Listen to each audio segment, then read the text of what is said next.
今天晚上呢，非常高兴，我们 IvyCompass 呢团队邀请到了Lily，Lily 呢本身是 UCLA 最高荣誉毕业生啊，同时呢，她是在写作方面有这个极其独特的一些技能和 know how 啊，同时她还帮助了这个学生在个人这个品牌的搭建上面和这个学术 academic 的潜力方面，她是知道怎么样去搭建的。那她帮助的学生去了这些很好的名校，都是有这个历史他的这个 track record 的。那今天晚上呢，我们邀请他呢，因为他自己本身对这个 UC 系统的这个advantage，他自己本身非常熟悉，所以呢，我们邀请他呢，就是来跟我们分享一下这个 UC 系统，因为还是有大部分的我们的这个学生的这个 pool 里面，还是非常把 UC 系统当做一个这个申请的一个很重要的一个school pool 啊。那今天晚上它的主题呢是 How to positioning 你的 student for success。那加州大学系统的这个独特的一些优势，还包括一些UCLA 啊、UCB 的这个优势专业的一些介绍，包括 UC 系统它是有8个 question，其中要回答4个 question 都是比较长的，所以 UC 系统的这个有自己独立的这个申请端口，它的这个文书也是写作上面是要花大量的时间的，是不太容易的，这个要提前做好一些准备的。那么他也会分享我们家长和学生最容易犯的一些 UC 申请的误区是什么，包括 UC 系统的录取偏好，喜欢什么样的学生。所以我希望今天晚上丽丽的分享是能够给大家带来一些特殊的这个 UC 系统 system 的一些特别特殊的一些 knowledge 哈。那right now Lily, I am going to give a floor to you. And I will stop sharing. You can turn on your camera and also sharing your PPT. Great. Okay, Thank now you the so floor much, is Sophia. yours. Thank Awesome. you. Thank you, Sophia. All right, let's go ahead and bring this presentation up.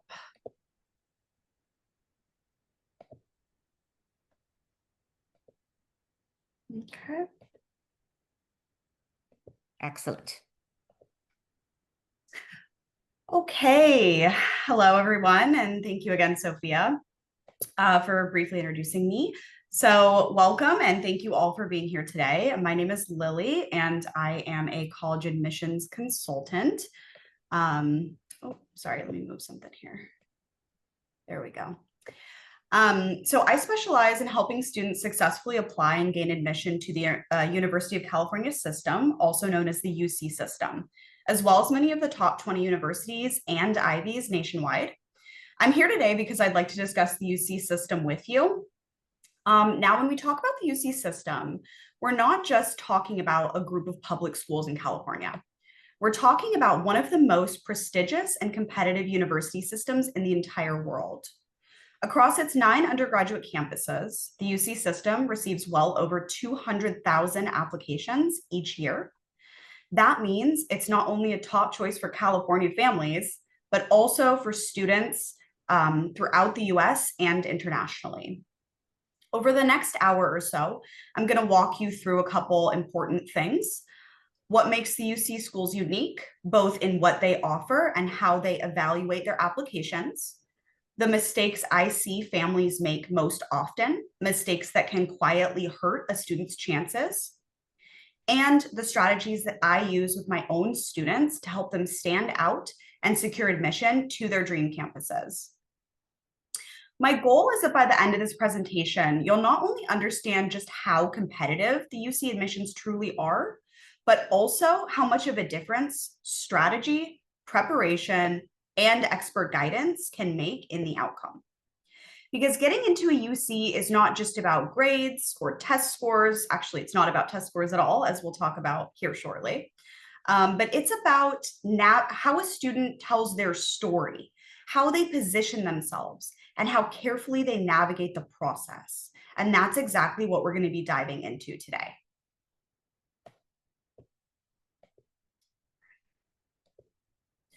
So a little bit more about my background briefly. And why families choose to work with me. I graduated summa cum laude from UCLA with a degree in English, which gave me not only a strong foundation in writing and communication, but also a deep firsthand understanding of the UC system from the inside. I know what it's like to be a UC student, to walk that path myself, and the experiences that have shaped the way that I help my own students today. For over 7 years, I've worked across many areas of education as an instructional designer, a teacher, and a consultant specializing in college applications. That range of experience has been invaluable because it means I understand both the academic side of learning and the practical side of what it takes to stand out in the admissions process. In my consulting career, I've had the privilege of training under John, who also works with the Ivy team. He is the former director of admissions from Cornell University. His mentorship has been a turning point, giving me a behind-the-scenes perspective on how admissions officers think, the small details they notice, the subtle ways they evaluate applications, and how they distinguish between a good application and a great application. It taught me that admissions decisions are never random. They follow patterns, and those patterns can be understood and leveraged. My deepest expertise lies in helping students craft powerful essays. Whether it's UC personal insight questions, the Common App personal statement, or the supplemental essays, I specialize in helping students take their experiences and translate them into compelling, memorable narratives. This is the area where most students struggle, and also where I've seen families benefit the most from my guidance. I've had students come to me with personal insight question PIQs, which we're going to talk about shortly, essays that read like resume bullet points, flat and forgettable. After working together, these same essays become vivid, reflective stories that not only capture attention, but truly showcase who that student is. But beyond strategy and writing, the most important part of my work is that I take a relationship-driven approach. Every student has their own unique goals, strengths, and even fears about this process. My role is to bring those qualities forward in the most compelling way possible, to help students feel seen, supported, and confident as they navigate what can otherwise feel like an overwhelming process. Over the years, this approach has led my students to remarkable outcomes. They've been admitted to every single UC campus with an overall 90% UC acceptance success rate, 100% at any school. And many have even gone to Ivy League universities as well. But to me, the success is about more than just acceptance letters. To me, it's about really watching a student who once doubted themselves begin to feel proud about the story that they're telling, and about seeing the families breathe easier knowing that their student is in the strongest possible position. That is my mission in this work. It's not just to get students into the top universities, but it's to help them approach the process with clarity, confidence, and pride in who they are. So let's get into the UC stuff now. So why should your child attend a UC school? Well, first and foremost, the prestige. The UC system is one of the most respected public university networks in the world, receiving over 200,000 applications just last year. Excuse me. UCLA alone had more than 145,000 applicants last year, making it now the most applied to university in the entire world, with an admit rate that is actually under 9%. UCLA is as competitive as the Ivy League at this point. UC Berkeley is slightly higher, around 11%. Both campuses consistently rank in the global top 20, meaning that a UC degree carries the same weight as an Ivy when it comes to graduate school, jobs, professional networking, etc. Another reason to consider the UC is selectivity. Families often think of the UCs previously as fallback schools, but they're anything but that. The admit rates are currently rivaling or even surpassing elite privates, as you can see on the chart. Applying to the UCs requires the same level of preparation and strategy as applying to an Ivy institution. Now, you might be looking at these numbers and thinking, wow, UCLA looks nearly as hard to get into as Dartmouth or Brown. Why would we put our student through that? And that's a fair question. But here's the difference. UC admissions are not random, right? Well, the pool is massive. So many students apply without understanding what the UCs are really looking for.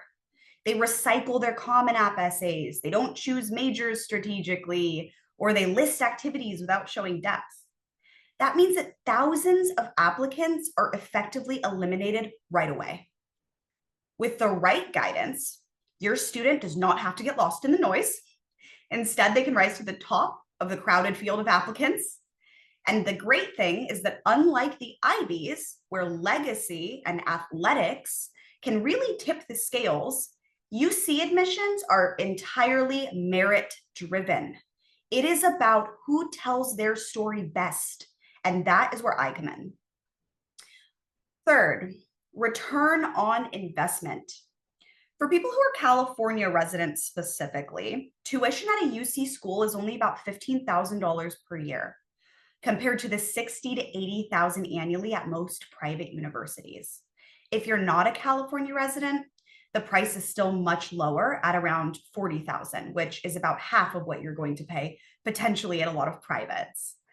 The opportunity to earn an Ivy caliber education at a fraction of the cost makes the UCs one of the best values in higher education. Fourth is opportunity. UC campuses are deeply connected to industries that shape California and the world. UC Berkeley students have direct pipelines into Silicon Valley.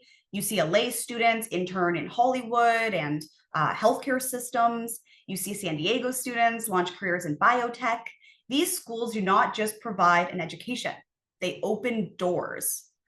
Finally is the flexibility that they offer. With 9 distinct undergraduate campuses across the state, there is truly a UC for every type of student, from the energy of UCLA to the research hubs of Davis and UCSD, to the activism and intellectual drive at Berkeley. That unique combination of prestige, selectivity, affordability, opportunity, and fit is why the UC schools remain the ultimate goal for so many families. So let's probe this a little bit further. When families talk about the University of California, they often think of it just as one giant system. And in some ways that's true, but in reality, it's 9 distinct undergraduate campuses, plus UC San Francisco, but that's graduate only, so we won't be discussing that today. Each of the 9 undergraduate campuses has its own personality, its own academic strengths, its own admissions process review, yet there is only one application. But here's the crucial detail. Every campus reviews that application independently. That means that what resonates at UCLA might not be compelling for the UC Berkeley admissions team, and vice versa. So families can't get stuck thinking about the UC system as this single monolithic application, right? It's really 9 separate decisions bundled together. So we're going to expand more on those campus distinctions as we move forward. But the UC system also represents something really special. It's not just about the prestige. The UCs combine a world-class academic environment with affordability and opportunity, the golden 3, as I like to call it. They consistently rank among the top universities worldwide, producing Nobel laureates, MacArthur Fellows, groundbreaking research, and industry leaders. And they do this while offering tuition that is a fraction of what the private universities charge. Another unique aspect is the scale. The UC system educates over 230,000 students across its 9 different campuses, and it operates on a scale that rivals national governments in terms of the research funding and impact. UC campuses anchor California's industries. As we said, Silicon Valley through Berkeley, Hollywood through UCLA, biotech through UCSD, agriculture through UC Davis. For so many families, a UC education isn't just about a degree. It's about this direct access to all of these different opportunities. That's why so many families see a UC acceptance as the perfect balance of excellence, opportunity, and value.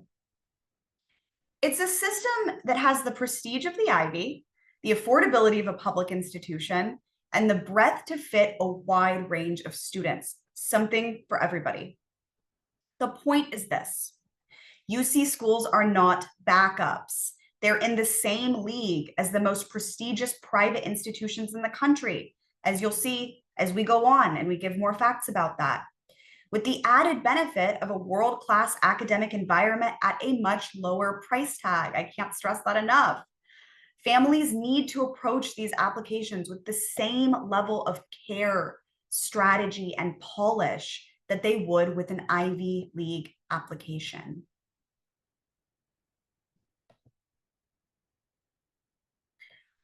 As I mentioned, families should not be thinking of applying to the UCs as casting a wide net with one application. It's really about understanding which campuses are the right fit for your student, and then tailoring the strategy according to that. So as I mentioned, each UC has its own personality, its own strengths, and its own admissions expectations. Applying without recognizing those differences is realistically like using the same key to try to unlock 9 different doors. It just does not work. For example, UC San Diego, as you can see, is famous for its STEM focus, and it's also got a very unique residential college system, which we'll get into when we talk about UCSD more coherently in a couple of slides. UCLA, on the other hand, is all about leadership and impact. Berkeley is known for its academic rigor and its activism. Davis has an incredibly strong environmental and agricultural science program. The list goes on. And you can see kind of some of those things here just at a very brief glance. The important takeaway from this is applying to the UC system is about more than just tailoring one application. We need to consider each school, its identity, its admissions priorities, and its own idea of what a strong applicant looks like. A strategy that works for UCSD is not necessarily going to resonate at UCLA or Berkeley, right? That's something I really want to hone home here, which is why families need to think carefully about campus fit and tailor their students' application accordingly. So let's talk a little bit more about UCLA.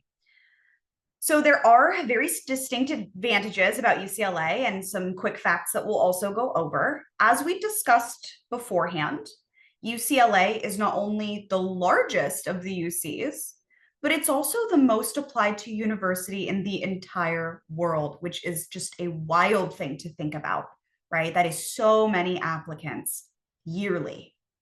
That sheer demand reflects its global reputation. It is consistently ranking among the top 20 universities worldwide.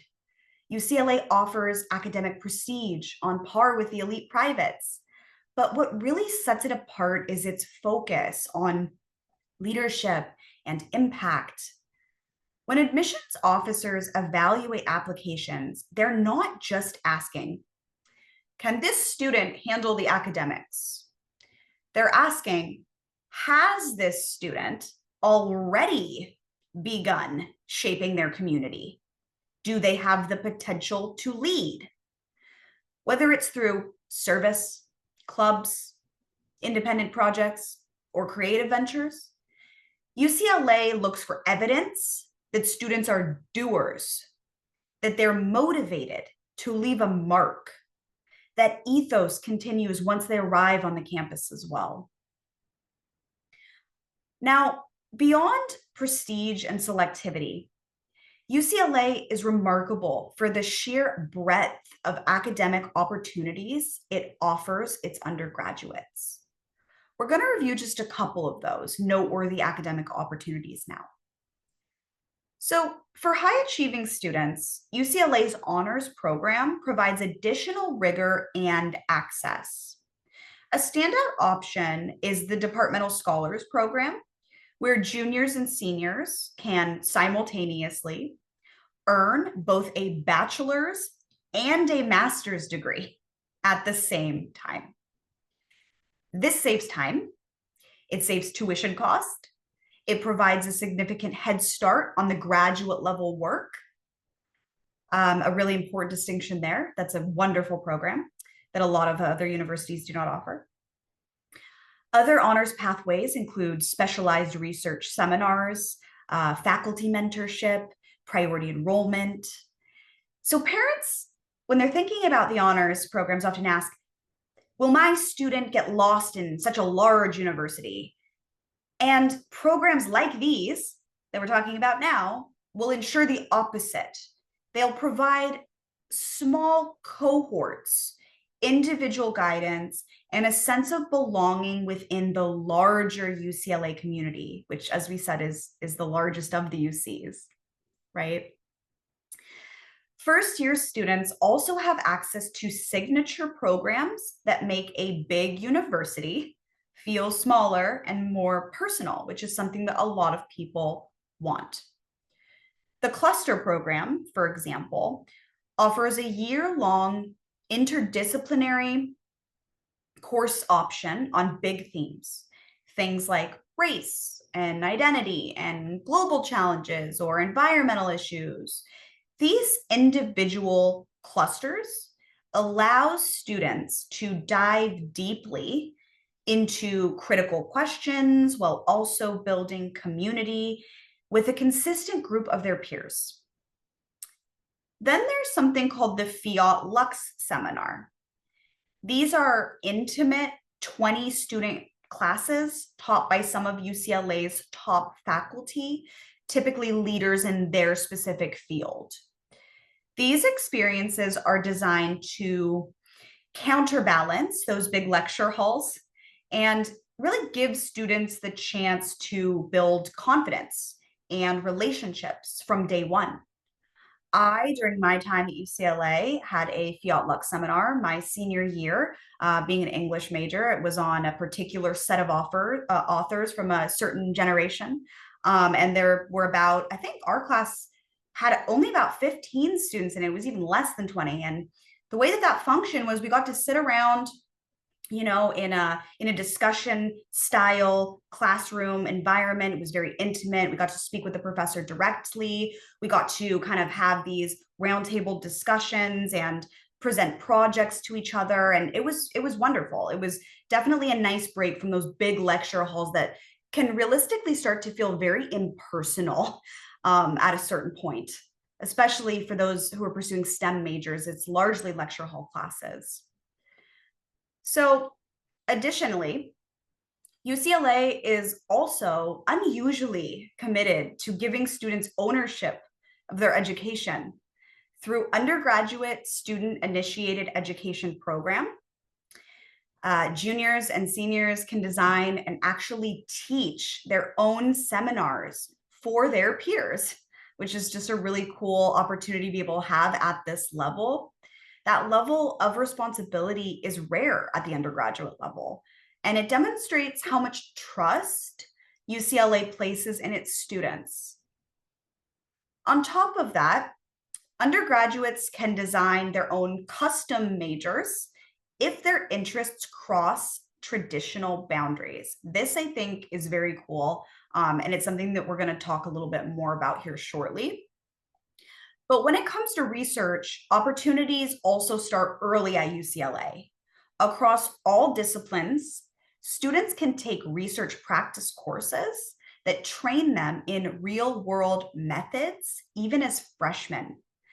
So they can work side by side with faculty in labs or at world-class institutes that are connected to UCLA, like the California Nanosystems Institute, for example, which is a hub for nanotechnology and materials science, or the Institute for Pure and Applied Mathematics, which collaborates internationally on advanced STEM research.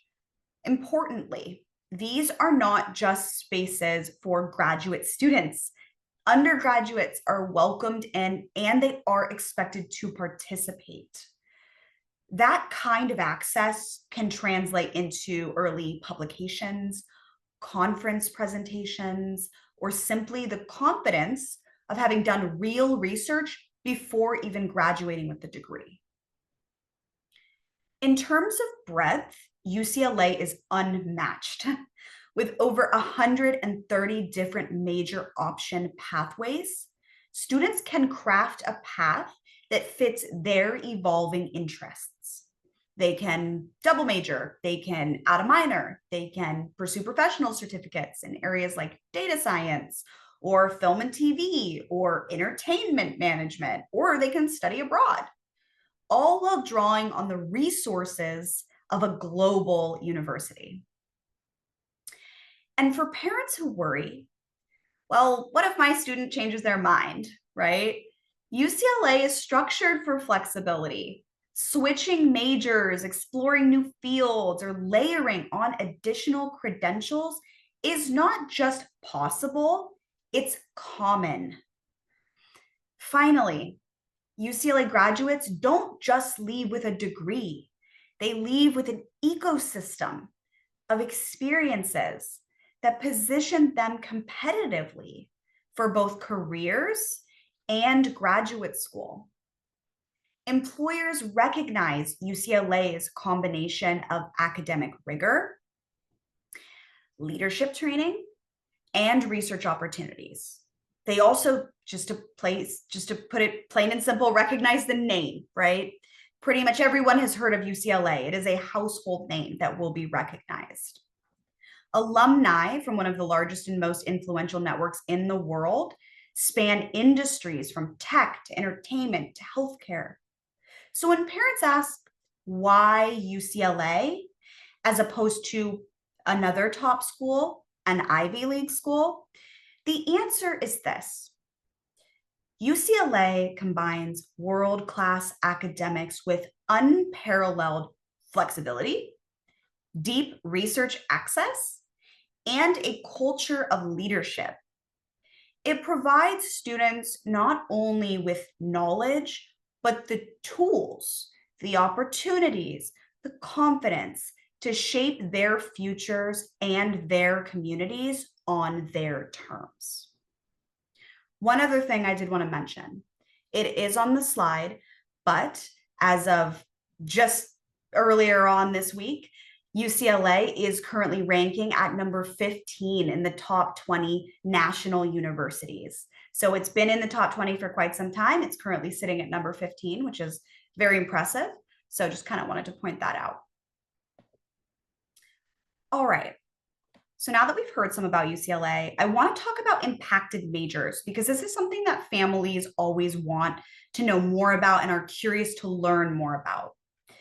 So many parents assume that once a student is admitted to a college, in this case, UCLA, right, that they can just choose any major.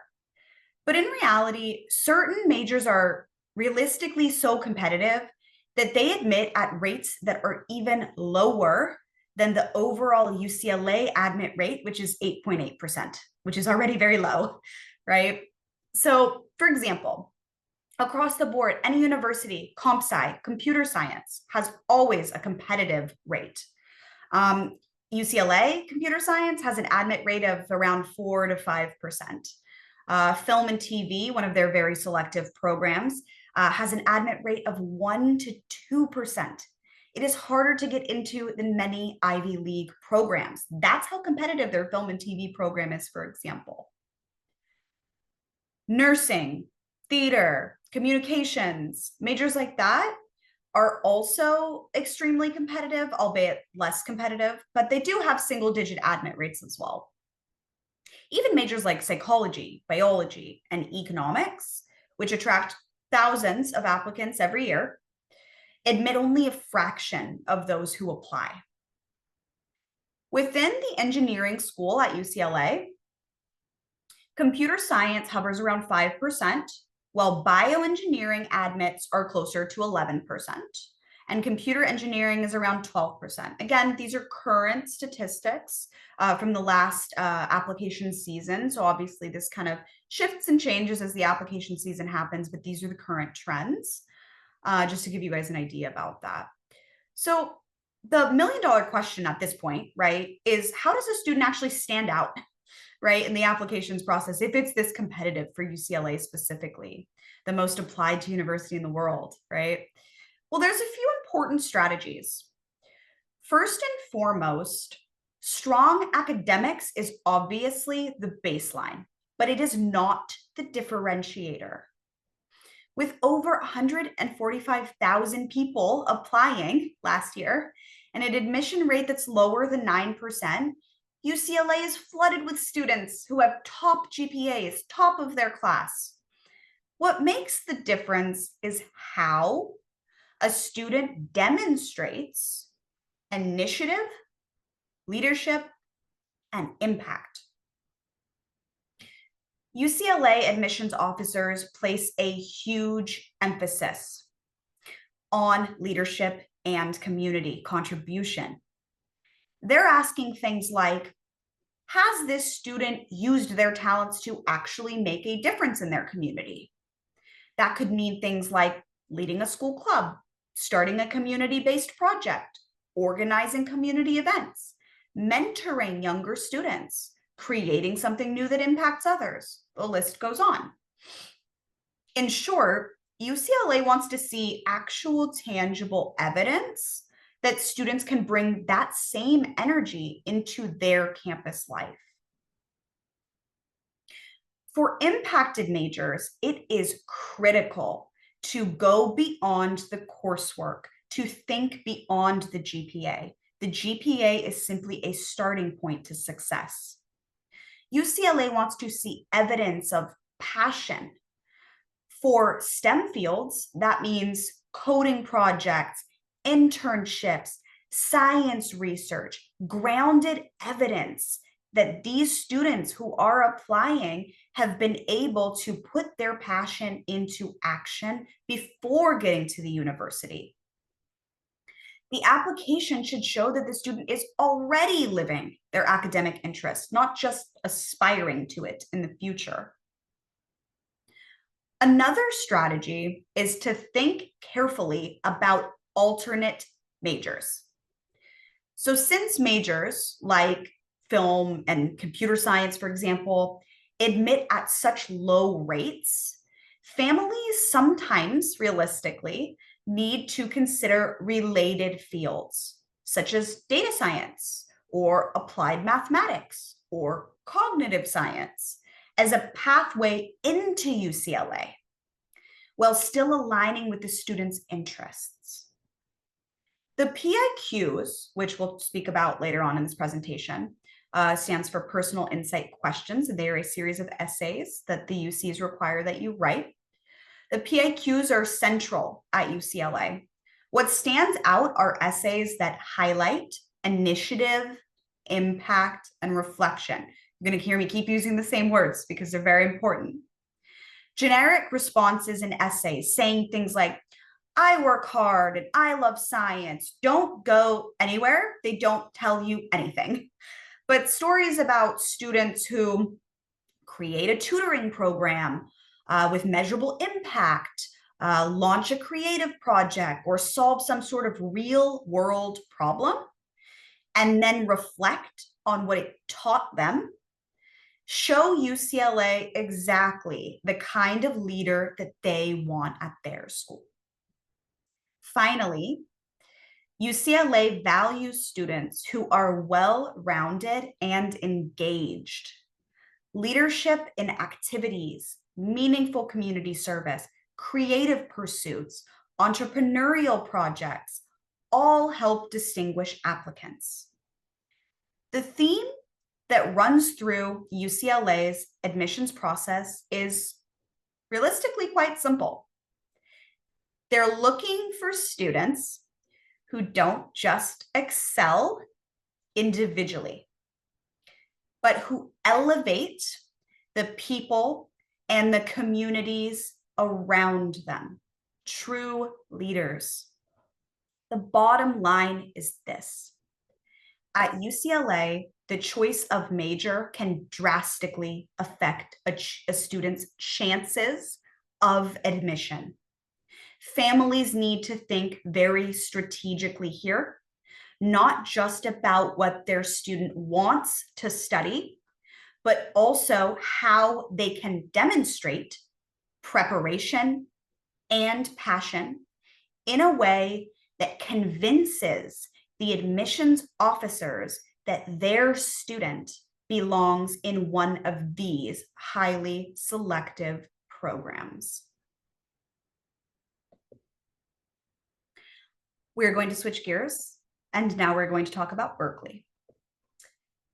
Arguably, the top 3 UCs, at least by how competitive they are, and the top 20 list is going to be UCLA, UC Berkeley, and UC San Diego. UC Berkeley's admit rate is sitting at a little below 11% currently. Compared to UCLA, Berkeley has a very different culture. So let's talk a little bit about Berkeley. Berkeley is known for its intellectual vitality, its academic rigor, and a long, fascinating history of activism. It's one of the hardest places in the country to get into for computer science. And its Haas School of Business is among the most competitive majors in the entire UC system. That's how much people want to go here. Berkeley looks for students who are boundary pushers, those who show initiative, resilience, and a drive to innovate or challenge the status quo. What makes Berkeley truly unique is the range of academic programs and opportunities designed to push students to the cutting edge of research, leadership, and social impact. So now I'd like to spend a bit of time breaking some of these down. One of their important programs to be aware of is their undergraduate research program. Berkeley is home to the Undergraduate Research Apprentice Program, also known as URAP, which allows students to join their faculty in faculty-led research teams in virtually any discipline, from computer science and biology to history, economics, political science. Unlike many universities where research is realistically quite limited to graduate students, Berkeley's undergrads can get involved as early as freshman year. That means that by the time they graduate, many have already gone on and had experiences presenting at large conferences, publishing research papers, and contributing to major projects. Second, honors and scholars programs at Berkeley offer some of the most prestigious scholarships in the UC system. The Regents and Chancellor Scholarship not only recognizes top academic achievement, but also provides priority registration, special seminars, faculty membership, and in some cases, even financial support. The College of Letters and Sciences Honors Program allows students to take smaller discussion-based honors courses and complete an honors thesis. This is very cool because this is great preparation for graduate school. Parents often ask whether these honors opportunities actually make a difference. The short answer is absolutely. They provide both academic enrichment and that closer sense of community that a lot of students are really craving on such a large campus. Third, the Haas School of Business. So Haas is ranked among the top 3 undergraduate business schools in the entire country. As a result of that, admission is highly competitive, around 6%.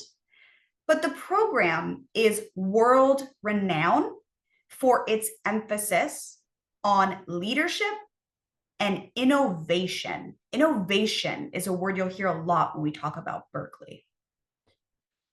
Haas students often participate in international business programs, consulting projects, case competitions. The school has a strong emphasis on ethical leadership and social impact. Again, it really harkens back to Berkeley's history of activism, preparing students not only to succeed in business, but also to lead responsibly. For families thinking about return on investment, right? We're always thinking about that. A Haas degree opens doors to consulting firms, finance, startups, graduate business programs like Wharton and Stanford GSB. Great precursor to that. Fourth, the Berkeley Changemaker program.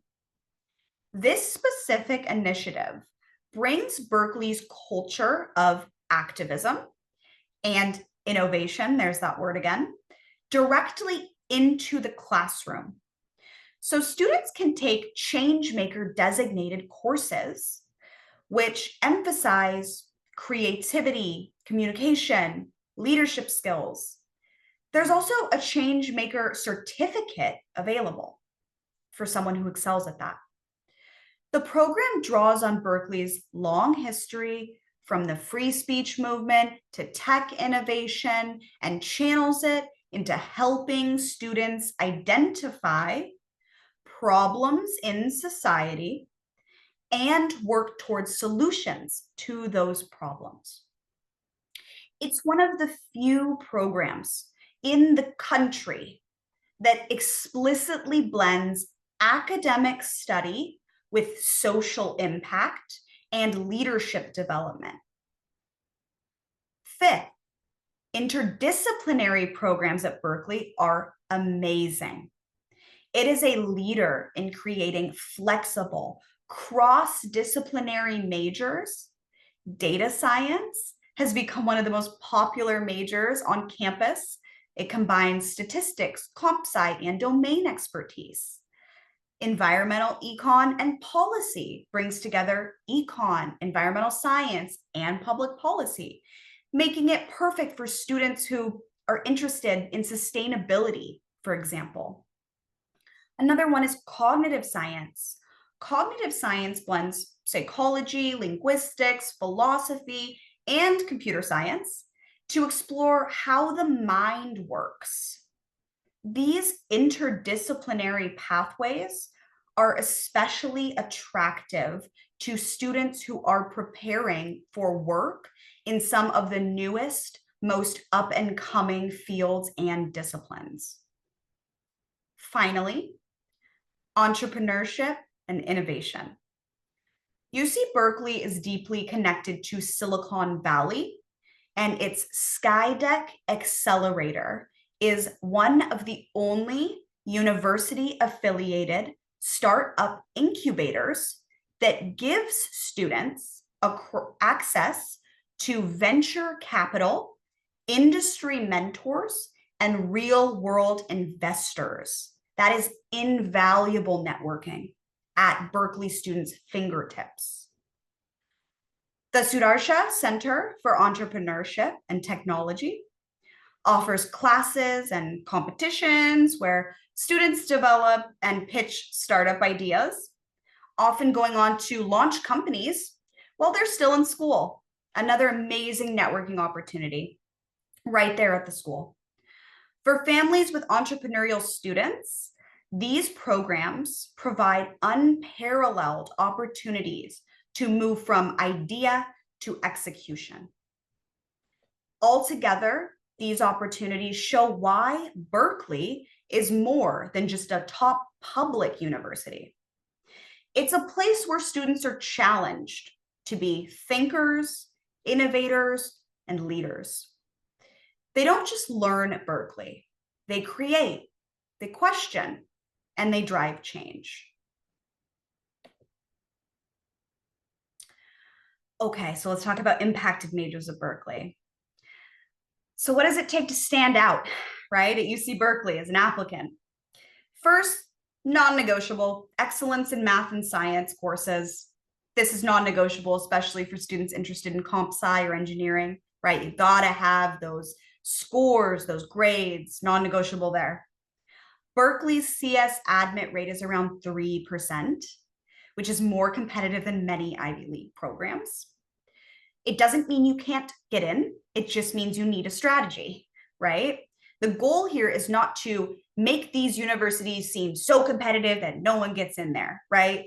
The goal here is to point out that while they're competitive, certain people are getting in, right?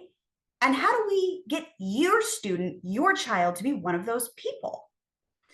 Well, like I said, first is excellence in math and science courses if you're pursuing STEM or CS, anything related to that, right? To even be in the conversation, students need a transcript that shows mastery of math and science at an advanced level, ideally with straight A's across the board in AP and IB coursework where available. But strong grades alone are not enough. Berkeley is looking for students who show initiative, resilience, and boundary-pushing ideas, especially in their essays, which we'll talk about later. This is the school that birthed the free speech movement and countless startups. They value applicants who are problem solvers and change makers, not just students who follow a traditional path. So in the essays, they want to see students who take risks, push themselves, and think big. Berkeley also values, evidence of leadership in research, innovation, or activism. Research, innovation, activism, big at Berkeley, right? Whether that's conducting independent research, starting a club or project, or leading a community initiative. What matters most is showing tangible impact. Admissions officers want to admit students that will not only thrive academically, but also shape their campus life and the world beyond Berkeley. Another key strategy is to be thoughtful about major selection once again. While computer science and Haas business are two of the most competitive programs in the country, alternate majors like data science, applied math, or environmental econ can provide that strategic pathway into the school, right? We just want to get into the school. Students can still explore their passions once they're admitted, but approaching the application with clear-eyed strategy being the key word, is crucial. Finally, it is important to remember that Berkeley's admissions officers are looking for more than just high achievers.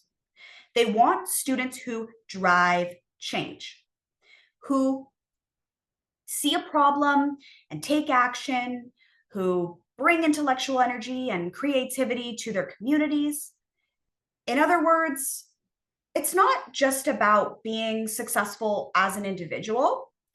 It's about showing that you have the mindset and the motivation to make an actual impact.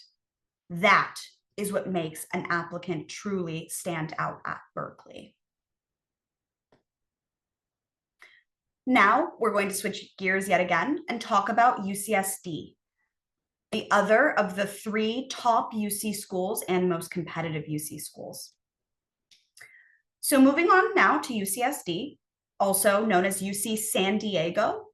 Once again, this school has its own culture.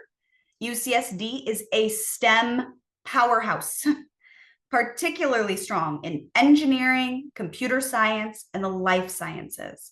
If your student is thinking STEM, UCSD needs to be in the conversation. It has a unique residential college system. And because of its location in San Diego, UCSD is deeply connected to biotech and tech industries, providing students with very strong career pipelines. Again, it's not just about the education, it's also about the networking. UCSD is unique in the UC system because of its strong focus on STEM and its innovative structure. I'd like to highlight a few of the opportunities that set UCSD apart now. First, I'd like to talk about the residential college system. This is very unique to UCSD specifically. UCSD is, interestingly enough, modeled loosely on the system at Oxford and Cambridge, where students are, once they're admitted, they're assigned to one of 7 different residential colleges: Revere, Muir, Marshall, Warren, Roosevelt, 6th, and 7th colleges. Each of these 7 distinct colleges has its own general education requirements, traditions, and communities. This means that 2 UCSD students in the same major may actually have quite different academic experiences depending on which college they're in. And it is also important to understand that on the application, you do get to choose your preferred colleges in specific order from 1 to 7. Although there is not guarantee that you will be placed in your top college, they do their best to place you in one of your top 3 choices, because it really does lead your general education requirements in a way that isn't seen at any of the other UCs. So parents often ask, well, does the college matter? And the answer is absolutely.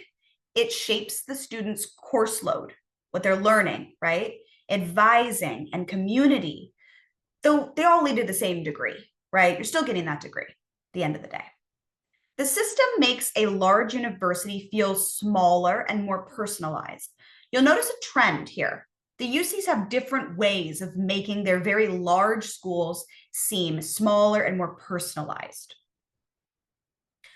Second, the Jacobs School of Engineering is home at UCSD, and it's ranked among the top engineering schools in the country, particularly for bioengineering, computer science, and mechanical engineering. If you're thinking engineering, this needs to be on your radar. Jacobs emphasizes hands-on projects, industry partnerships, and cross-disciplinary collaboration. For example, students often work with peers in medicine or biology to design medical technologies. The school also hosts annual engineering competitions and design showcases where undergraduates present real-world solutions to industry partners, a wonderful opportunity at that level. Third is UCSD's undergraduate research opportunities.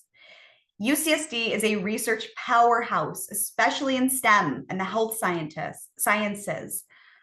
Through programs like the Undergraduate Research Hub, students can get involved in faculty projects in fields ranging from neuroscience to cognitive science to climate change to oceanography.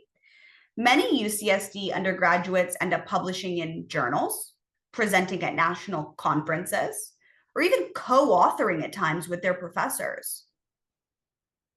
San Diego's location also means students can intern in biotech firms, hospitals, and research labs while they're still in school. The location has very strong advantage points here. Fourth, data science, one of the most popular majors at this point, and interdisciplinary programs.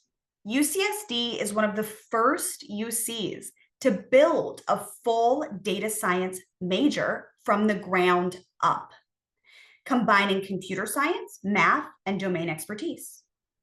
Cognitive science is another program that UCSD actually pioneered. In fact, it was the first university in the world to establish a department that was dedicated to cognitive science. I find that very cool and cutting edge. Interdisciplinary studies, as this points out, are part of UCSD's DNA, which is one of the reasons it produces graduates who are prepared for the rapidly changing industries.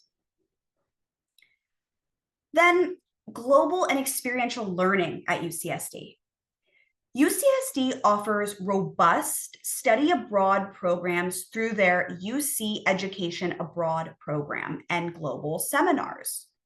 Because of UCSD's strength in STEM, many of these programs allow students to earn technical credits while they're abroad, which is rare at some other universities. UCSD also emphasizes community engagement through its College Core program and partnerships with local nonprofits, giving students applied experience in San Diego while they're in school. Finally, entrepreneurship and innovation. UCSD has developed its own innovation ecosystem with programs like The Basement, which is an incubator for student startups, and the Institute for the Global Entrepreneur, which pairs engineering students with MBAs to launch ventures. Students interested in biotech or software often find that UCSD is a direct pipeline into San Diego's San Diego's thriving startup scene. Together, these opportunities make UCSD more than just a top STEM school. It's a place where students can combine rigorous academics with top-of-the-line research opportunities, industry experience, and entrepreneurial training, all within a unique residential system that personalizes the big university experience. Now, impacted majors at UCSD and how to stand out. Now that we've learned a bit about UCSD and its incredible offerings, you're probably wondering once again, what does it take to be competitive here? First, strong pre-major coursework and GPA, once again, are absolutely critical. Many of UCSD's most popular majors, like computer science and bioengineering, require students to complete a set of pre-major courses before they are fully admitted into the program. That means admissions officers are looking for students who already have a proven track record in math and science and other technical subjects. A strong GPA, particularly in these areas, is the foundation of a successful application at UCSD. Second, students should showcase STEM research, projects, or internships. UCSD is located in the heart of San Diego's biotech corridor with strong ties to Silicon Valley and research community. So applicants who can point to their own real-world experience, whether that's working on a coding project or participating in a robotics competition or interning in a lab or publishing a paper, those students are the students that stand out. These kinds of experiences prove that a student's interest in STEM is not just theoretical, it's applied, and they've applied it. Third, for students aiming at highly competitive majors like computer science, it's important to consider strategic alternatives yet again. Fields, once again, like data science or cognitive science, have slightly higher admit rates, while still offering that excellent pathway into technology, analytics, and research. Families sometimes overlook these options, but they can be a smart way to position your student to success, especially in such a competitive pool. Remember, a successful application is all about strategy. It's all about strategy, which is why we're going to talk about the personal insight questions. which play a unique role at UCSD. We'll talk more about the personal insight questions in depth later on, but they do play an important role here at UCSD. These are the essays, once again. This campus values problem solvers and innovators. So the PIQ essays need to highlight creativity, curiosity, and persistence. It's less effective to simply say, I'm good at math and science. What works better is telling a story of how you applied those skills to solve a problem, like designing an app, mentoring peers in STEM, or conducting an independent experiment, for example. Finally, leadership in STEM-related clubs or initiative really stands out. Whether you've served as a captain on the robotics team, you've launched a coding workshop for younger students, you've led an engineering project, UCSD admissions is looking for applicants who don't just participate, but they actually take initiative and demonstrate impact in their own learning. In short, standing out means combining academic excellence with applied experience. The most competitive applicants are not just strong students. They are future problem solvers, researchers, and leaders in the STEM world. Now let's talk about what makes UC applications unique, the applications themselves, okay? Now that we've discussed why your student should consider a UC education, the impacted majors at UCLA, Berkeley, and UCSD, as well as important facts about each school, and strategies to stand out at these schools within your application, it's important we now move on to discussing the UC application in more specific detail. First things first, UC applications are not like the Common App. They're their own unique system with very different rules. For example, instead of the Common App personal statement essay, UCs use something called the personal insight questions that I've been referring to throughout, also known as PIQs. And these are essays. There are 8 prompts, and students choose 4 of the 8 that they are going to answer. So each answer is capped at 350 words. So it's short, but that doesn't mean it's easy. In fact, it's harder. It's harder to pack personality, depth, and values in such a small space. These responses need to be concise, reflective, and authentic. We will talk in more depth about the PIQ specifically on the next 2 slides. But right now, I want to kind of go to the next point here, which is the UC application has no teacher recommendation letters, right? This is different than the Common App. This means the application cannot rely on outside voices to validate the student's character, leadership, or impact. Everything has to come from the student themselves in their own words through their essays and their activities list. This makes a student's essays and activities descriptions even more critical. Third, the UCs are test blind.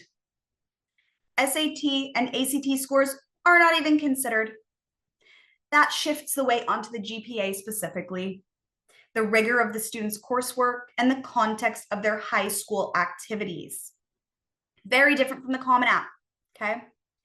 It levels the playing field in some ways though, but it also means strategy around course selection and GPA presentation is critical. Another key difference that often gets overlooked is the activities list. On the Common App, students are limited to just 10 entries on their activities list. On the UC app, they can list up to 20. That means there's room for not just school clubs and sports, but also for jobs and family responsibilities and side projects and volunteering and hobbies, and they want to see all of this. Now, here's why this matters. Because the UC application does not accept recommendation letters, the activities list and the essays are the only places students can demonstrate leadership, initiative, and impact.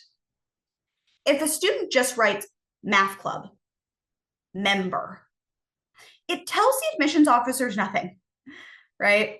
But if they instead highlight that they organized weekly tutoring sessions or grew membership by 50%, that becomes more powerful. Most students, even the high achievers, underuse the activities section because they don't really understand what it is supposed to do. This is a crucial mistake. They treat it like a checklist or a resume rather than a storytelling opportunity. But a thoroughly built out activities list paired with strong PIQ essays can make a student's application shine and show the UCs that they're more than just their GPA. This is especially important because UCs evaluate applications holistically. In other words, they care about academic strength. Yes, of course they do, but they also care about depth in the activities and what a student's story says about their values and their contributions. They're looking for depth over breadth and authenticity over polish. The bottom line is this. The UC application may look simpler. No test scores, no letters of recommendation, shorter essays. But in reality, that simplicity makes it harder. Every single piece has to pull its own weight. And that is where expert guidance makes the difference between blending in and standing out. Okay, let's discuss the UC PIQs a little bit more because they are the heart of the UC app. On the last slide, I mentioned that the UCs do not use the Common App essay. Instead, they use personal insight questions or PIQs. Let's take a closer look at these because they are by far the most important part of the UC application, the heart of the application. Students have 8 prompts to choose from. I'll show you the prompts on the next page if you're curious. And they must answer 4. Each response is capped at 350 words, and the topics range from leadership to creativity to community service to overcoming challenges. But because they're short, they're deceptively hard. Every single word has to count. Here's where students often struggle. They write very generic statements. I work hard. I love math. I did XYZ, right? That doesn't say anything that's unique about them. Listen to something a little stronger. I transformed my passion for math into a tutoring program for middle school students, helping them build confidence and improve their test scores by 75%. The first version was vague, resume-like, and completely forgettable. The second version is specific. It shows impact, improves scores by 75%, and it reveals character. That's what the UC admissions officers are looking for.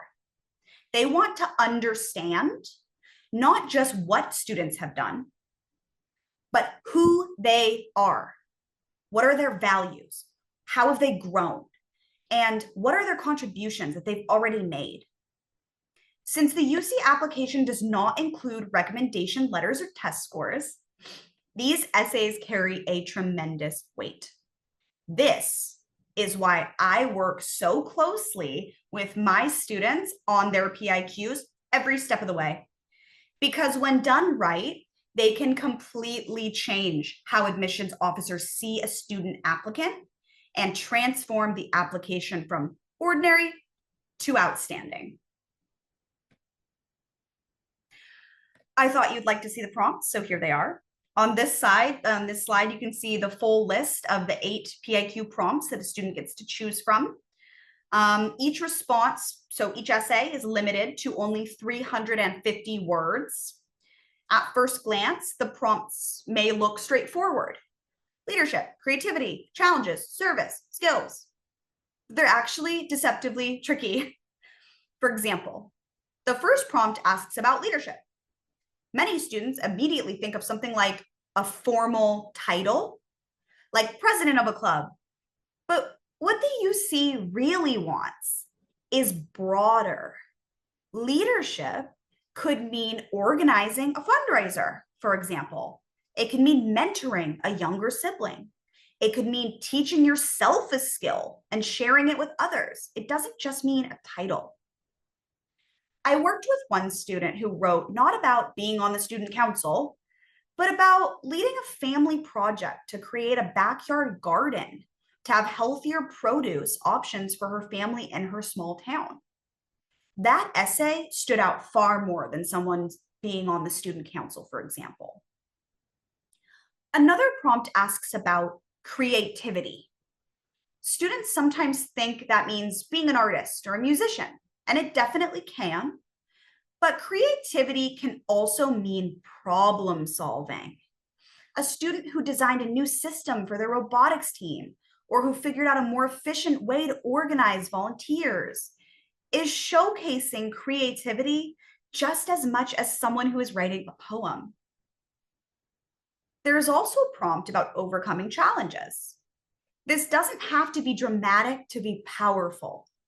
It could be learning to manage dyslexia, balancing responsibilities while working a part-time job, or adapting to a new culture after moving. What matters is the reflection. How did the student grow and what did they learn? The other prompts invite students to talk about community service, academic interests, or unique skills. For instance, one of my students wrote about her skill in American Sign Language, which connected her to her goal of studying linguistics and working with the deaf community because her sister was deaf. Another used the academic interests prompt to explain his fascination with climate science and how he built a low-cost air quality monitor for disadvantaged neighborhoods. The key takeaway is this: there is no right set of prompts. What matters is how well the student uses the 4 choices to paint a multi-dimensional picture of themselves, their values, their growth, their potential contributions. When done well, the PIQs become the heart of the UC application, especially since there are no recommendation letters and no test scores. And this is why and where my guidance comes in, helping students match the right prompts to their unique story and ensuring each essay is not just a list of accomplishments, but a reflection of who they are and what they will bring to the UC campus. Finally, as we near the end, I'd like to talk about common mistakes in the application and what strong applicants do instead. So far, we've talked about what makes the UC application unique, especially the role of the PIQs, right? Now, let's shift to where most families go wrong.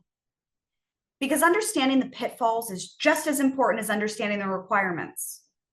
The first mistake is choosing impacted majors without strategy, right?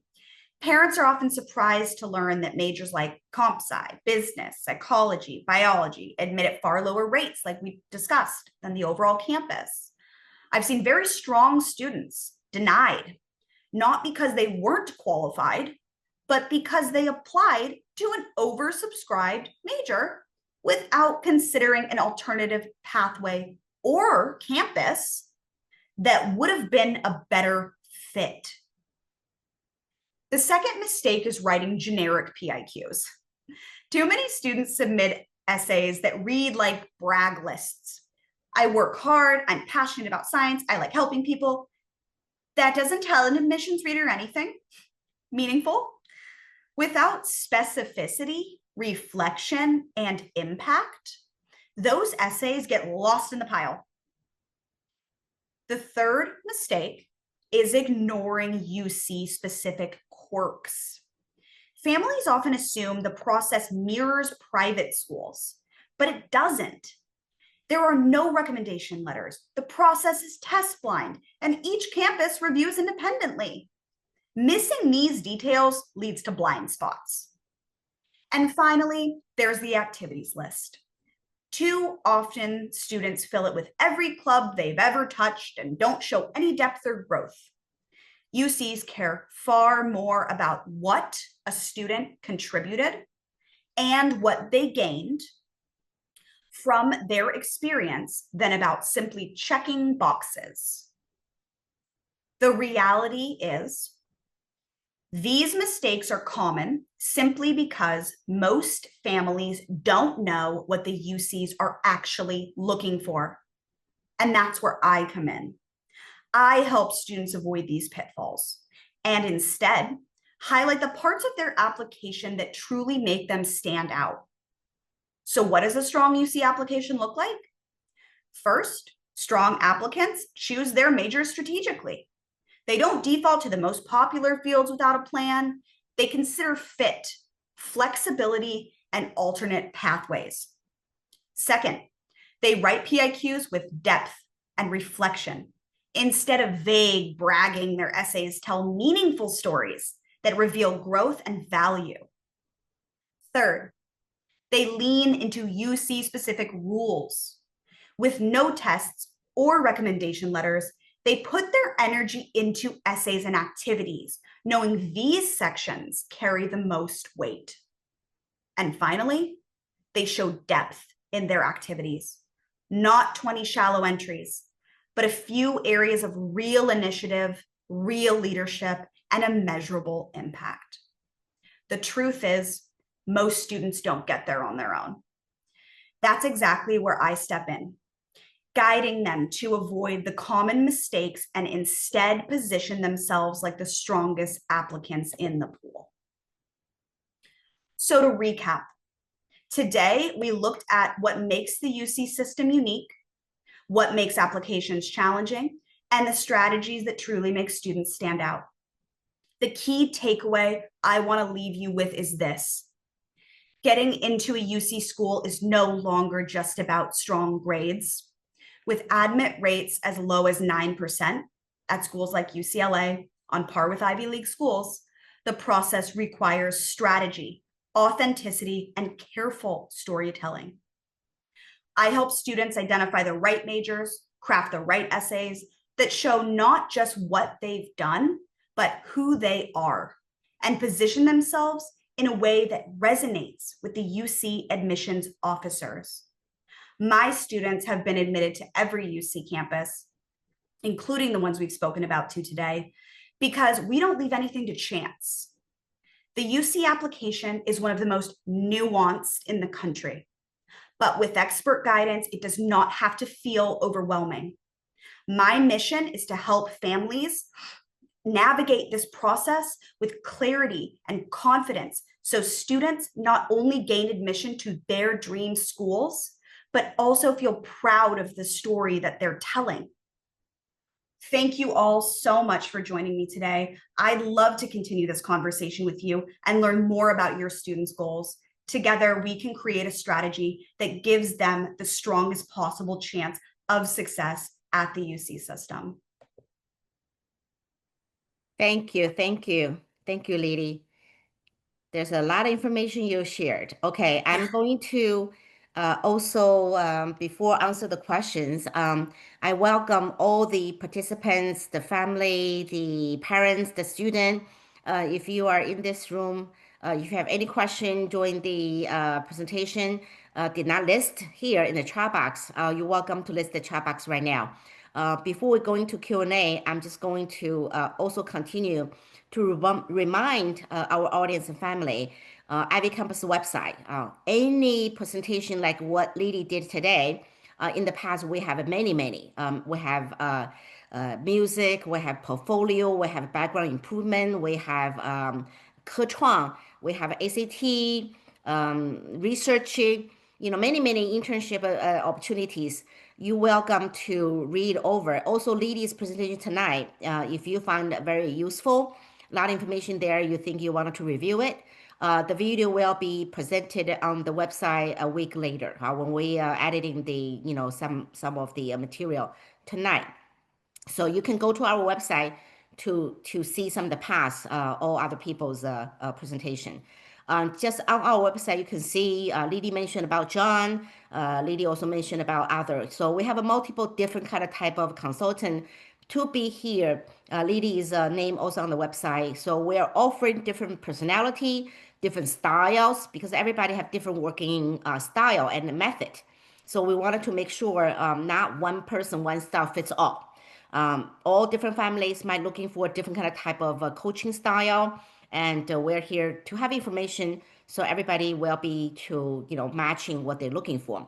So that's just name of a few our consultant on the website for people to review, to take a look, and also like team member like me and Allison, we usually do a conversation with the family and match the best suitable one to recommend. Okay, I'm going to leave this page on before I go to the Q&A. If you are thinking Lily will be the one for you to matching with the child, style-wise, expertise-wise, you're welcome to scan the barcode on the right-hand side. That way, Lily offer free 30 minutes consultation, mini consultation to see if you two are better match. Okay, so you can fill the form. Once you fill the form, somebody from IvyCompass will follow up with you, and we will have a conversation and make arrangement to schedule a meeting with Lily for 30 minutes. And then you guys can make a decision whether you want to continue on that working relationship or not.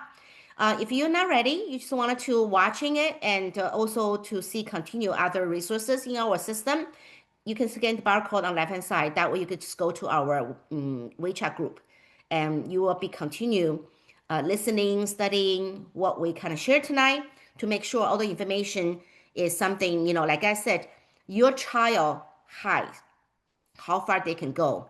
It's about how parents, how we are learning and supporting them, providing that kind of type of groundwork for the child to be grow and tap into. Okay, so I'm going to leave this here, and then I'm going to take a look the chat box.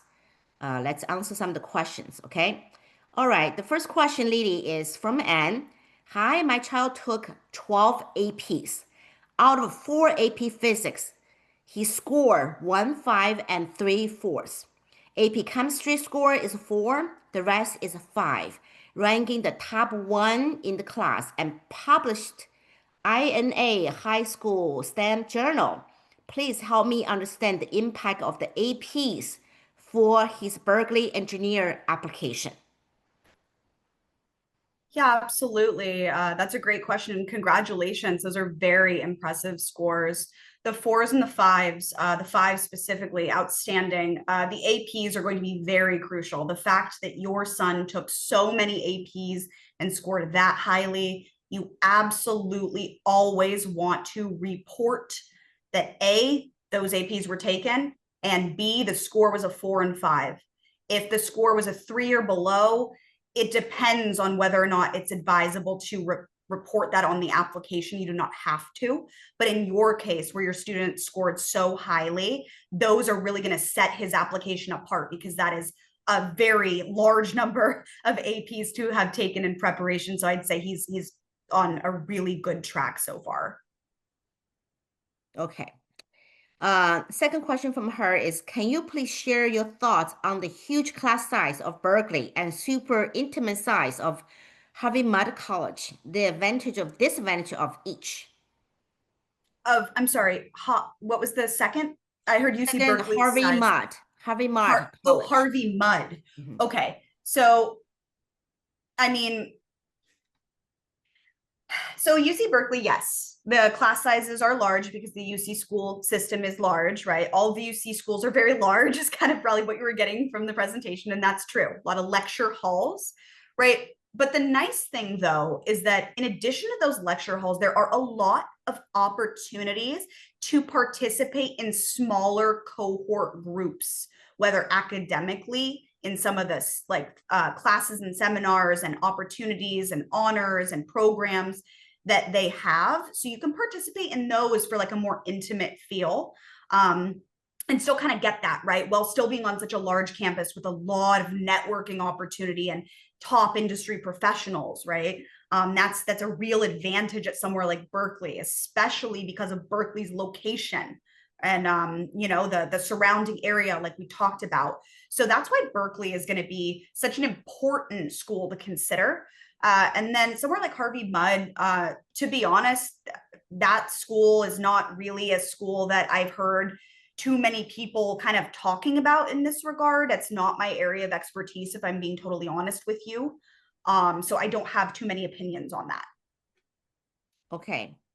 All right. Next question from DX. Should the student claim a major during application or just a college? Should a student claim a major or just a college? I can help you answer that question. Every single little bit just like in China. China is you have a major getting to the colleges, and that colleges you have to stay that major. So for our community, many parents are struggle with this question, this area. So for US colleges, none of high school students have a set major when they go into colleges. It's a perspective. Perspective meaning, number one, you have to decide what college you're applying to. Because with the multiple universities, they mainly are structured as business college, engineer college, and art and science.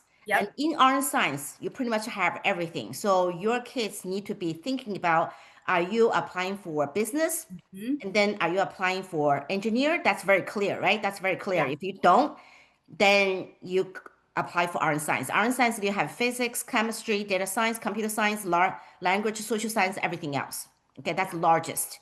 So for a lot of parents, they're not going through that college application process in US, and they're very confused about that. You know, we spend a lot of time to really discuss with that. And the parents are very nervous about during the high school time, if they set for certain kind of major, they worry about the kids will be locked into a major forever. That's not the case. No.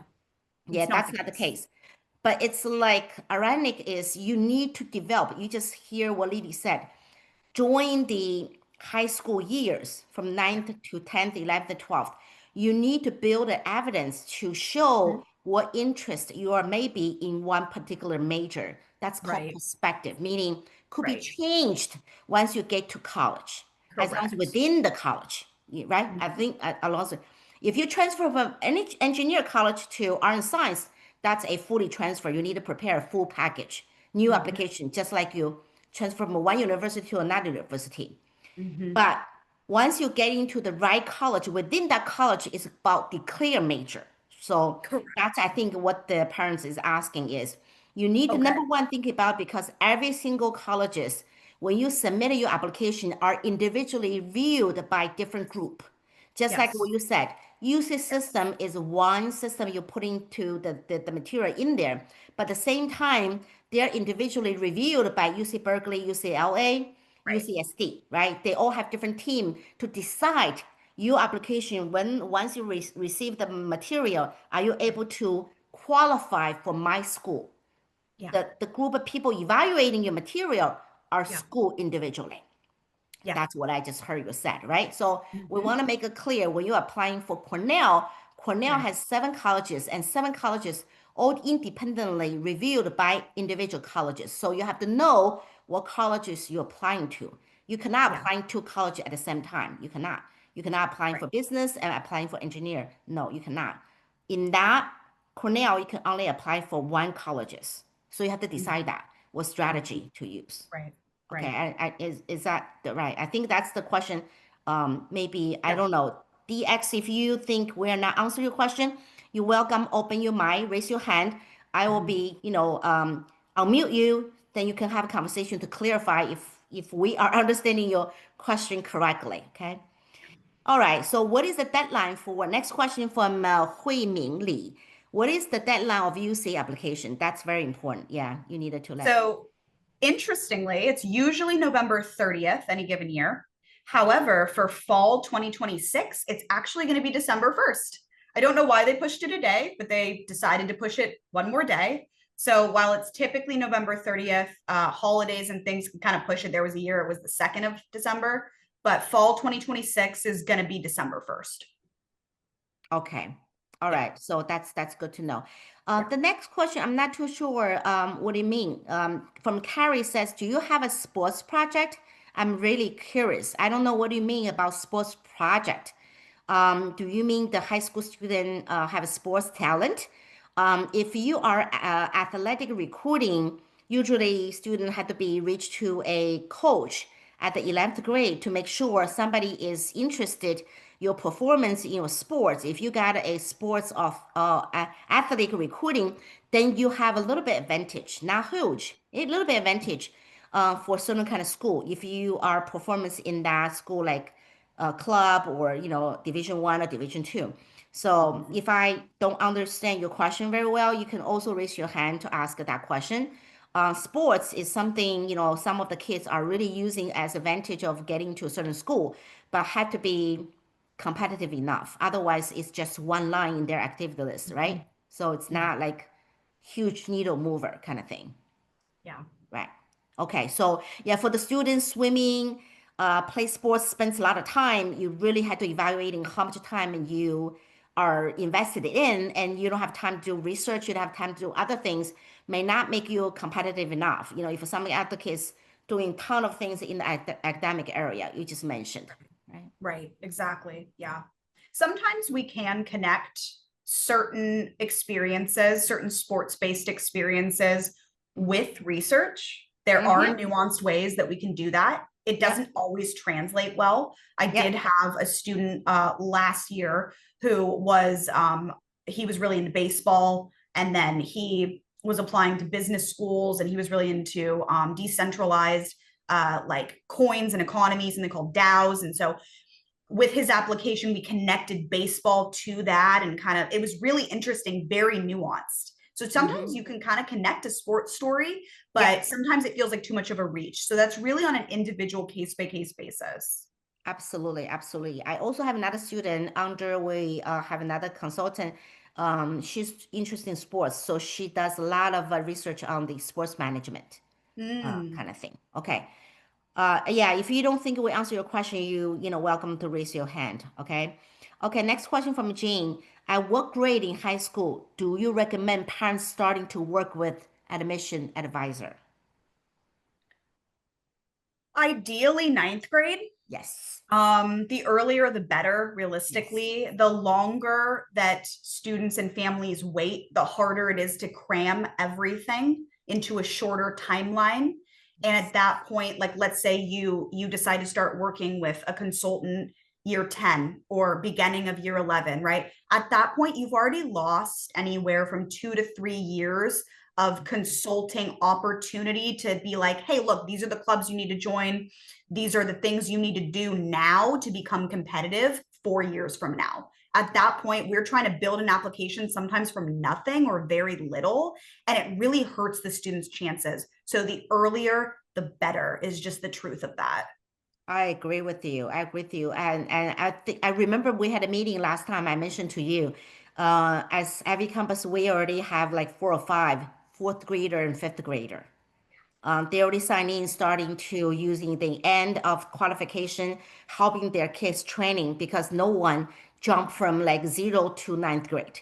So the 9th grade, how well you prepared to set apart for some of the students. Some of the students come to us 9th grade are very mature, and some of them just look a little bit of like a blank piece of paper, which is okay too, right? That's what you're here for. That's what other consultant here for, is helping them to building up that maturity, and also helping them to building up that evidence to support their application when they're in seniors, right? So yeah, I totally agree with you. I think best is 8th grade second semester, because that way the 8th grade second semester, you come to us, we have discussions, you're prepared, and then once you get into the 9th grade, you can start building that evidence immediately, right? Yeah. So yeah, I agree with you. Absolutely. Totally. Okay, but like I said, any grade you come in, we're able to help you a little bit better than you do by yourself, because you can see how complex, how competitive those schools are. If you really wish your kids to go into a better school, because, personally, I never saying everyone should go to Ivy school. I never really thinking everybody's suitable going to Ivy school. But I think our job is existed to help your kids become a better than themselves. When you're not competing with your other people, obviously, ultimately, you will be competing with other people. That's how society is. But at the same time, I think by us consulting and helping your student, your kids, you are under somebody very professional. You know what they're doing. They know what they're looking for. Then at least you prepare yourself to be more competitive, in the right way, not wasting time doing a lot of things, but ultimately you're not able to have any valuable things to submit to show them because one thing I remember so clearly, they don't meet you in person. They don't know who Sophia is, but they take a look, Sophia submitted the material to think what Sophia is. That's what important, right? So your material is really important. Okay. Absolutely. All right. Thank you. Okay, go back to next question coming from Lily. Do AP taken in 12th grade still matter, or should we try fit it all important APs before 12th grade? So that's a good question. There's a lot of confusion about this. It absolutely still matters in 12th grade. A lot of people do take APs in 12th grade. Obviously, at the time that you submit the application, you won't have the grades, right, for the end of 12th grade yet. So you won't report that in the application at that time, although it will be reported to them later. So they will see it. So it's absolutely important. You don't need to cram everything in before then. Yeah. Okay. Even 12th grade second semester, although, application was submitted, it's still important. If you slack, doing really bad grade, also not good at as well. You need a consistency, right? Finish 12th grade all the way. Yeah, 2nd semester even. Okay. From Jennifer, how can students use one set of PIQs to target 3 top UC schools who are look for different traits? Any suggestions? That's a good question. Yeah, that is a really good question. So realistically, it depends on a few different things. Like let's say that I want to apply to UCSD, UC Berkeley, and UCLA, right? And I'm choosing 4 PIQ prompts to work with, right? I would choose realistically the first strategy. There's different strategies. The first strategy that comes to mind is I would choose 3 of those 4 prompts, one that speaks a lot to each school, right? So if I know the values of UCSD, UCLA, and UC Berkeley, I'm going to choose one prompt that speaks to each of those. And then finally, I'm going to choose one prompt that in some way kind of speaks to all of them. And that's the way that's what's one strategy of doing it, right? Is kind of choose one prompt, speaks to each, right? But at the same time, though, it's important to understand that there's no correct prompt. It's not a test, right? So it's really about telling your story. And the reality is that wherever your story fits best is where the acceptance is going to take you, right? So if your story really resonates with UCSD, you're going to have a better chance of getting into UCSD just regardless of whether or not that's the top one or the second one or whatever, right? The goal is to be attractive to obviously all of the UCs you want to apply to, right? An attractive candidate is an attractive candidate. These UCs have specific things about them that they like, but an attractive candidate at the end of the day is an attractive candidate. Good PIQs are good PIQs, right? So you might be admitted to all 3 of those schools and then have to choose. That's also a possibility. So it's really about just kind of thinking about fit in terms of campus, and then prospective major at each campus also kind of influences the decision. It's very complex, as you can see. There's not really a specific like, oh, you got to do this, right? It's kind of a case-by-case basis, but you can choose prompts that speak to each.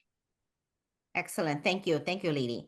Yeah. Okay, so I think that question is already answered, but maybe just emphasize, saying that's follow up the question about the 4 in major APs. Do you think scoring 4 in major AP science exams will negatively impact the student's chance to the top tier school? Right, No. 4 or 5, oh yeah, you can submit 4 or 5. It's all good. 3 maybe you have to think about it. Yeah, usually don't submit to 3s, but 4, Submit yes, 4s. fine. Yeah, 4 or 5 all considered good. Yeah. Okay, from Carrie, I think for that sports, maybe, she just clarified a little bit. Do sports project and achievements have a benefit for the college application? Yeah, absolutely. Yeah.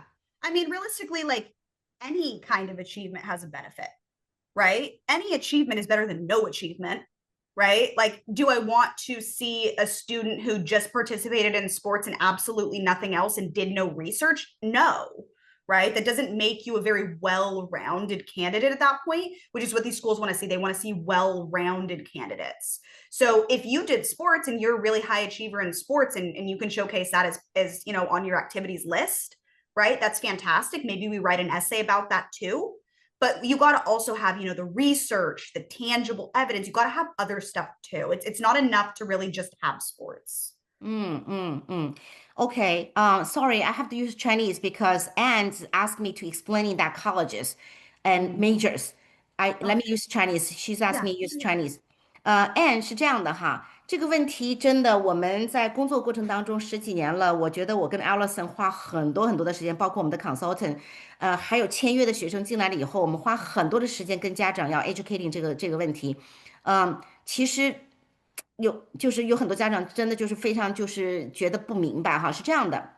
首先，美国的大学呢跟中国非常不一样的地方，美国的大学你在申请这个大学的这个递交这个申请材料的时候，你只是告诉他我的 prospective major，所以这个英文词非常重要，叫 prospect。prospect 的意思就是 intended，就是 at this moment，在现在我是对这个感兴趣的。所以就为什么会有 strategy 的存在？意思就是说，有的这个 college 比较难，对吧？就是比较竞争激烈。你打比方说，因为 business college 它数量比较小，本身因为就是数量比较小，所以造成了它在这个录取的时候，NYU 的 Stern 就是一个 business college，它的录取标准是低的，就是打比方说4%。但你申请 NYU 的其他的专业，你的这个录取可能就会到16啊、18呀，到甚至于20，对吧？根据不同的申请的 perspective，打比方说，我们常说的 Greek literature，因为很少人都会去选，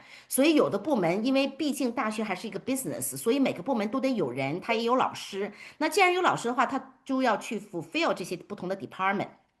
对吗？所以有的 prospect major 就比较竞争激烈。打比方说，我们 ranking computer science 依然是非常竞争激烈的，对吧？你也看到刚刚Lily 说的，录取率3%。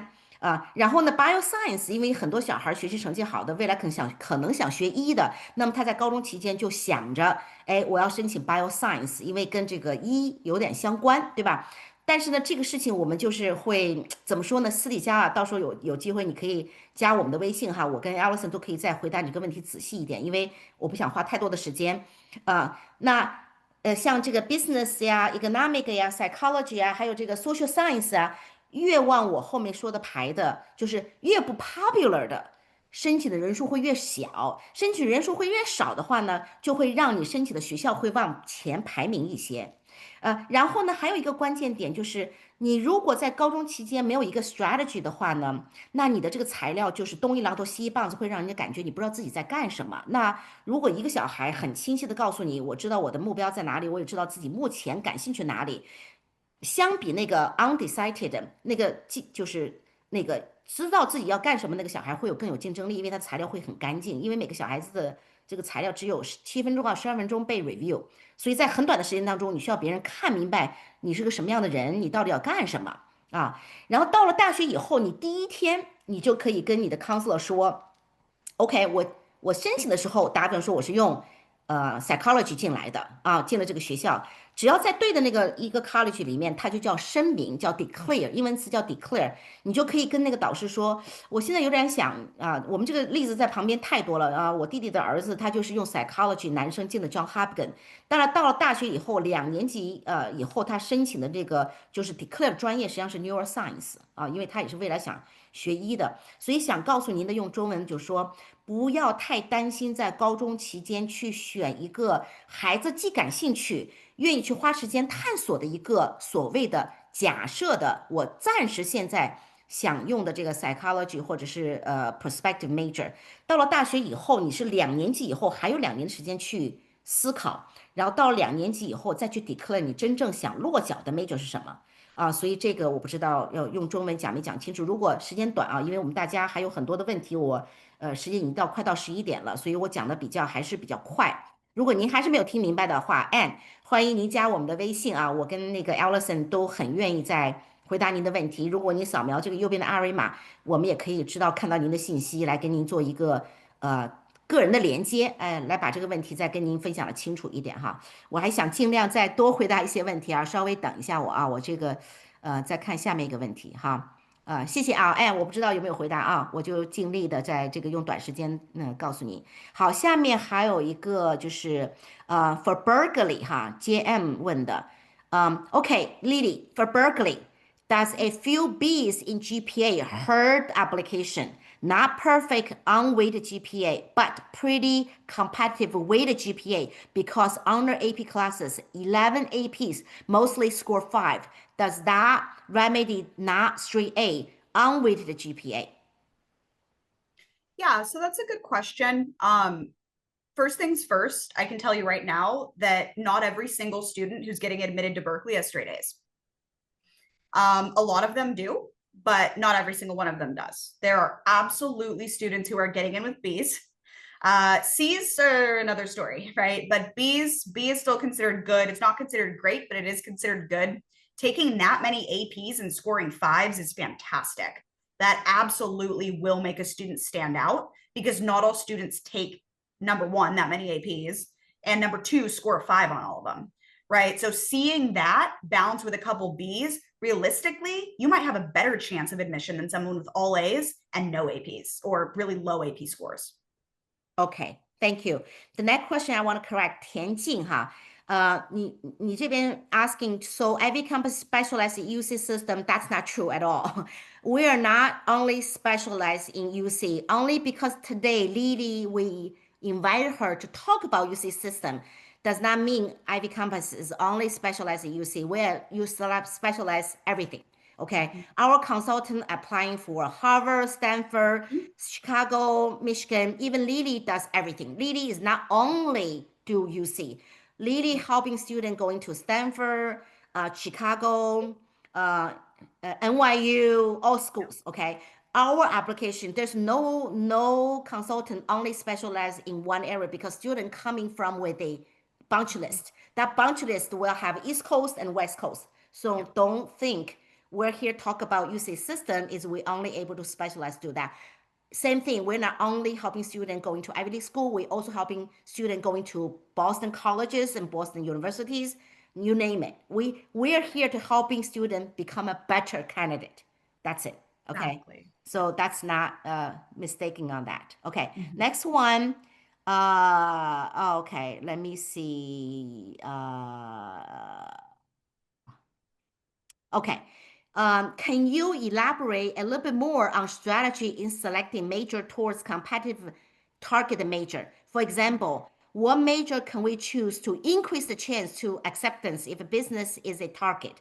Can we change majors after being made? Which I just talked about that. I think maybe we'll skip that. I just said it very, very clear on that. Okay. Would a student from outside California, outside the state, international, potentially paying higher tuitions have somewhat advantage when applying for UC from a financial business point of view?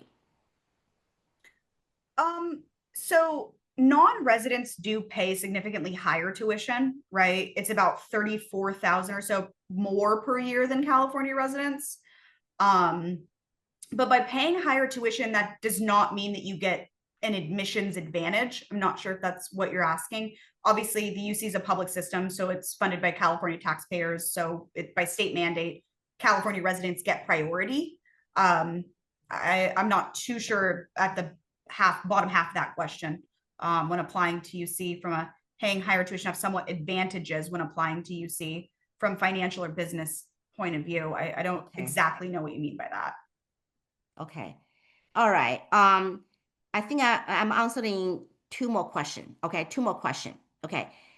From DX, if the student wants to major in economics, what school do you recommend in addition to UCB and UCLA for business economic? Okay. So for econ, I'd say UCSD UCSD's econ department actually ranks in the top 25% of nationally based on research, publications, and faculty impact. So UCSD is known for its strong quantitative rigor and research culture. So UCSD is a fantastic choice.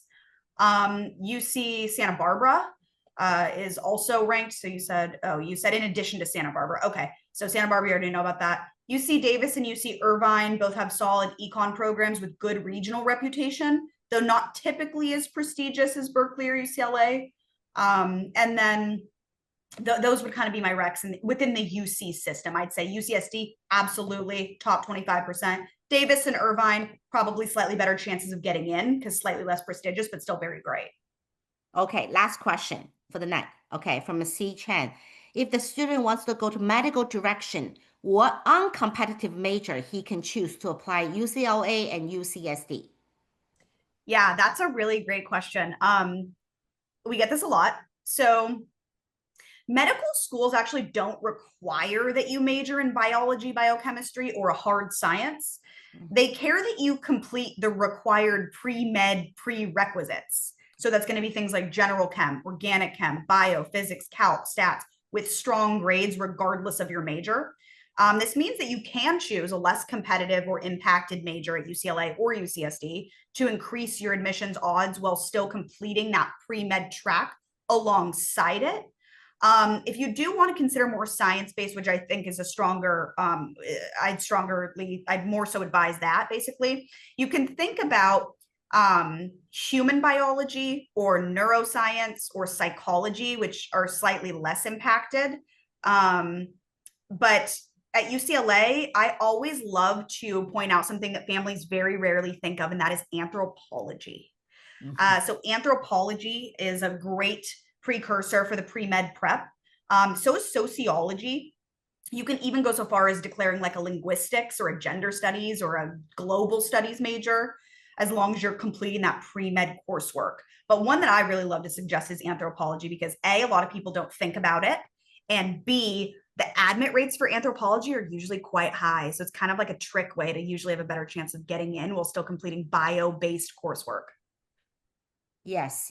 That's also very unknown by a lot of Chinese parents because they don't know. That's why make more strategy. Yeah, 就刚我 way better I'm just Chinese，就是刚刚说的这个，大方说丽丽老师还包括我们其他的导师都会说，这个东西，对我们可能大陆来的没有在美国申请本科的这个家长来说是有点难理解的。